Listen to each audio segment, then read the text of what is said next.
right. Herb Stratford, KMSB and KOLD Tucson, Arizona. Good day, Mr. Cumberbatch. Hey, how are you? I'm good. So let me start with this is this is a pretty intense, dark place to be. Was that hard to sort of be in that space during the filming? At times, yeah, and obviously because you're doing multiple setups, it's not just one moment. It's just it's multiple takes of the same moment.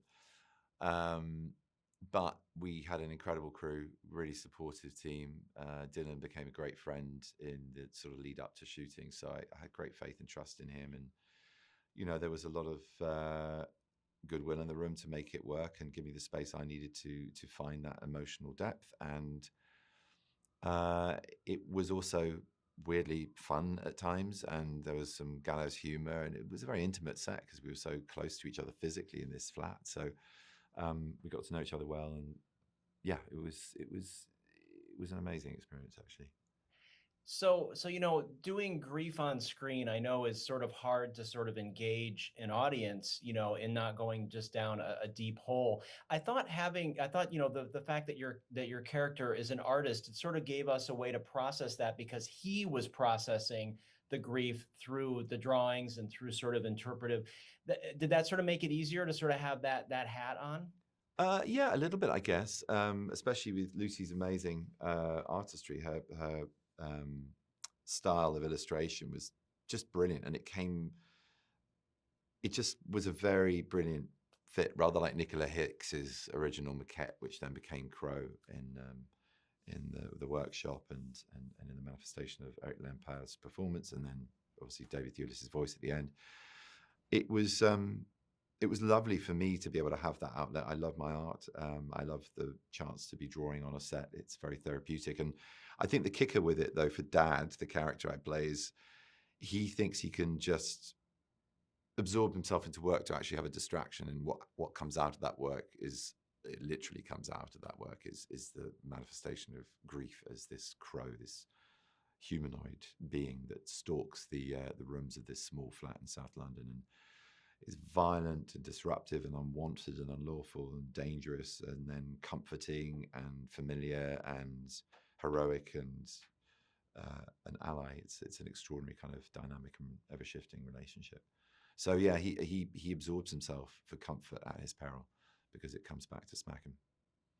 And I think, can you talk a little bit about Henry and Richard? I mean, they Oh were yeah, the boys were so fantastic in this, yeah. and just it must have given you some sort of strength and some light to have that. Otherwise, you just would have been in a well of despair. I mean, a little, yeah. And the children are like fire on set. You just can't take your eyes off them, and they're so real. These boys, they'd never been on a set, they never acted before, so to capture that lightning in a jar took a lot of coercion and parenting and best friending and colleaguing. There were all sorts of relationship plays to get them there. And my favorite one is when Dylan said, "Okay, you don't want to get dressed in the mum's clothes and put lipstick and jewelry on and play up. Fine, you do it. If you tell me to do something, and I'll do it, and then you'll do that for me." And the exchange was that he had to have poo written in his head on with red lipstick and be called weak man in front of the crew.